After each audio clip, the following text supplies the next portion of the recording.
আমরা এখন আছি কমলাপুর থেকে একটা রাস্তা আদমপুরের দিকে গেছে আমাদের জামদিয়া ইউনিয়নের। এই রাস্তার দুই দিকে দেখা যাচ্ছে শুধু খেজুর গাছ, এইরকম 3 কিলোমিটার শুধু দুই দিকে খেজুর গাছ এবং প্রতিটা গাছই দেখা যাচ্ছে চাষ করা।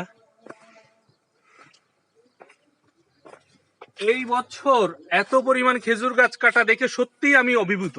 মানে লাস্ট কয়েক বছর খেজুর গুড়ের যে হাহাকার শুরু হয়েছিল সেইটা এখন এই বছর মনে হয় অনেকখানি কমে যাবে। কারণটা হচ্ছে আসলে যেটা হয়, আমরা লাস্ট কয়েক বছর না, বেশ সময় ধরেই খেজুর গাছগুলো সব চলে যেত ইটভাটায়। খেজুর গাছ আর গাছই পাওয়া যেত না খেজুর গাছ কাটার জন্য। আমাদের বাড়িতে অনেকগুলো খেজুর গাছ ছিল, সে গাছগুলো কাটা হতো না, গাছই ছিল না।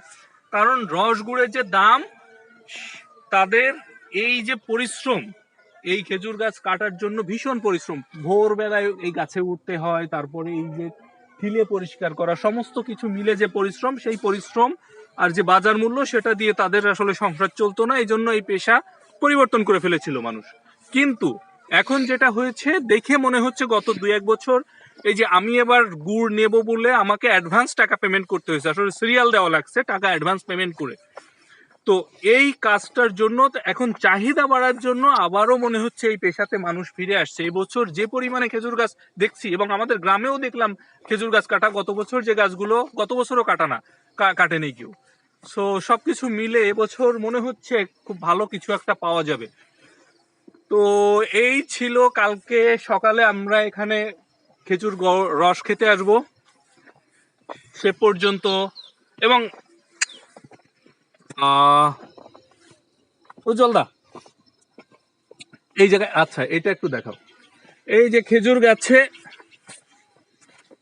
কলস ঠিলে দিয়েছে, এটাকে ঠিলে বলে। সকালবেলা এটা আমরা এখান থেকে যখন গাছেরা রস পড়বে, আমরা সকালবেলা এখানে আসবো। টাটা।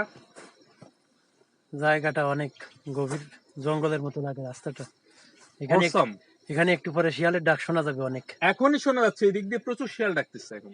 একটু পরে এই আশেপাশে চলে আসবে।